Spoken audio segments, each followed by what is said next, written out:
तो जी अस्सलाम वालेकुम। आज मैं आपको सिखाऊंगा सेंटर ऑफ ग्रेविटी क्या होती है। याद रखना, सेंटर ऑफ ग्रेविटी जब एक बॉडी, आपके पास एक बॉडी है और वो बॉडी पर एक पॉइंट है जिस पॉइंट पर वो तमाम बॉडी का वेट एक्ट करता है, उस पॉइंट को हम कहते हैं centre of gravity. Let suppose मेरे पास ये पेन है। अब ये पेन जो है, आप देख सकते हैं ये पेन न इधर गिरता है न उधर गिरता है। बिल्कुल ये जो मेरे उंगली है, इसके ऊपर एक पॉइंट है जिस पॉइंट पर इस तमाम पेन का वज़न एक्ट करता है। इस पॉइंट को हम कहते हैं सेंटर ऑफ ग्रेविटी। तो होना तो ये चाहिए था कि पेन यहाँ गिर जाता, लेकिन ये उधर नहीं गिरता न इधर गिरता है। बिल्कुल यहाँ पर खड़ा हुआ है ये पेन, बिल्कुल यहाँ पर खड़ा हुआ है पेन, और इस पॉइंट पर इस बॉडी का तमाम जो वेट होता है, इस पेन का तमाम जो वेट होता है वो एक्ट करता है।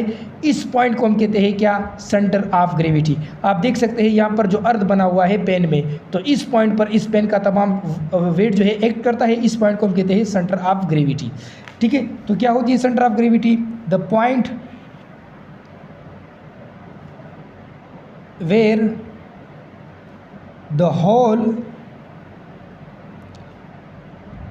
the whole weight of the body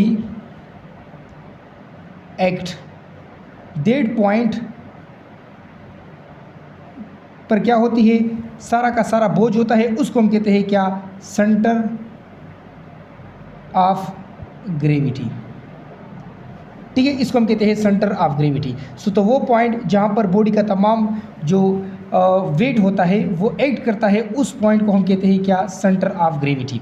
या इसको इस तरह भी कह सकते हो कि वो पॉइंट जहाँ पर आपका अप्लाइड फोर्स बराबर हो इस बॉडी के वेट के। इस पेन को मैंने यहाँ पर ये ऐसे उठाया है, तो यहाँ पर जो मेरी उंगली का अप्लाइड फोर्स है और ऊपर पेन का जो वेट है, यहाँ इस पॉइंट पर बिल्कुल है। ठीक है, अप्लाइड फोर्स और वेट दोनों एक ही पॉइंट पर है, इसको हम कहते हैं क्या? Centre of gravity. और याद रखना, centre of gravity change its position. Centre of gravity अपनी पोजीशन चेंज कर सकती है। अगर आपके पास ये मास 1 है और यहाँ पर आपके पास है मास 2, और मास 1 जो है, मास 1 वो बराबर है मास 2 के, तो याद रखना सेंटर ऑफ ग्रेविटी बिल्कुल दरमियान में होती है। तो इसका जो रेडियस 1 का रेडियस है वो रेडियस 2 के बराबर है। अगर आपके पास m1 बहुत बड़ा है और m2 जो है वो छोटा है, तो याद रखना सेंटर ऑफ ग्रेविटी इस m1 के नज़दीक होगी, यहाँ पर सेंटर पर नहीं होगी, इसी तरफ झुक जाएगी ऐसे। ठीक है, तो इट मीन कि सेंटर ऑफ ग्रेविटी अपनी पोजीशन को चेंज कर सकती है। ठीक है, और यहाँ पर रेडियस जो होगा 1 वो बहुत छोटा होगा r2 से, क्योंकि ये r2 वाला रेडियस बड़ा होगा। ठीक है, उसके बाद अगर m1 को मैं बहुत बड़ा कर दूं और m2 को बहुत छोटा कर दूं, तो सेंटर ऑफ ग्रेविटी बिल्कुल m1 के अंदर आ जाती है।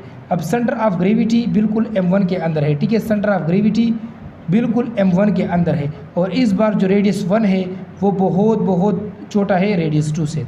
सो that's all about centre of gravity. वस्सलाम।